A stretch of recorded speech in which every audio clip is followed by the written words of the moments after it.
Welcome. Today we are going to talk about a really important field of chemistry, the green chemistry. As the title says, building this will help us attain a sustainable future.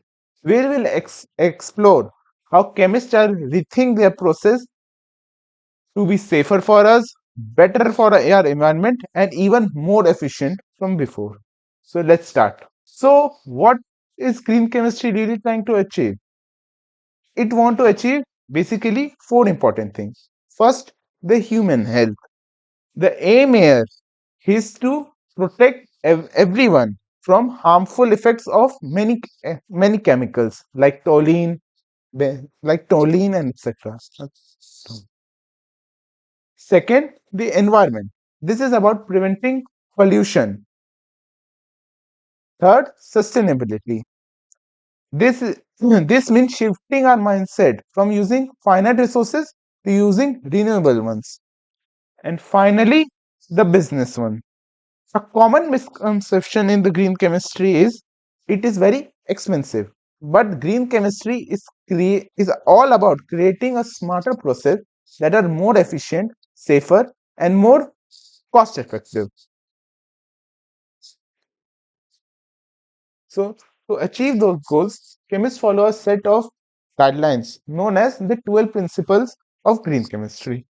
So, let's dive in some principles. First, prevention.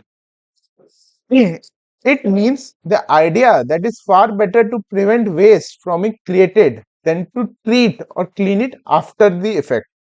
The second is economy. Atom economy is all about efficiency. Third, less hazardous chemical synthesis. Focus up on the process. When designing a chemical, we should aim to use certain substance that doesn't produce harmful effects to the person or to the environment. Fourth, designing safer chemicals. Focus on the product itself. The chemical products we make should be designed in such a way that they do their job effectively with the minimum toxicity possible. Safer solvent and auxiliaries. Many chemical reactions use solvent which often make up a bulk of waste. This principle pushes us to avoid them. Or if we must use them, we must use safer solvents like water. Sixth, design for energy efficiency. Chemical processes can use a lot of energy for heating, cooling, or purification.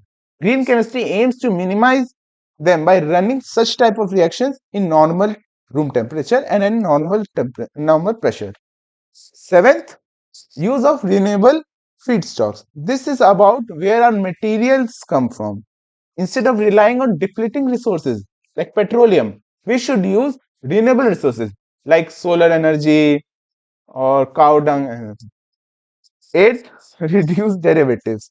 In many syntheses, chemists have to add blocking groups to protect one part of a molecule while other part reacts. This creates an extra step and wastes so much energy.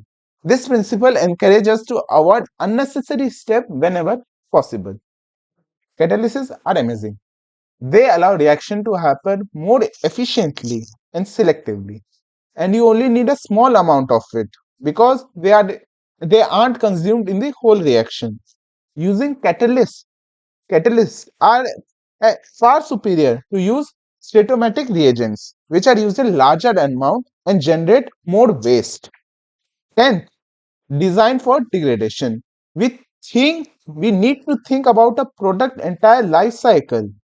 Chemical should chemicals should be designed so that after their use, they break down into harmless substance and doesn't persist or harm the environment. Real-time analysis of pollution prevention. This is about process control. We need to develop analytical method that allow us to monitor a reaction in real time. This way, we can catch the formation of hazardous substance before they are even released. 12th, inherently safer chemistry for accident prevention. This is a big principle because the substance that are forms from these reactions used in Should we choose to minimize the potential for chemical accidents like explosion, fire, or release of harmful gases? Let's take a closer look at atom economy. The goal is to move towards zero waste and zero pollution. Atom economy is a simple way to measure how efficient a reaction is. A high atom economy means less waste.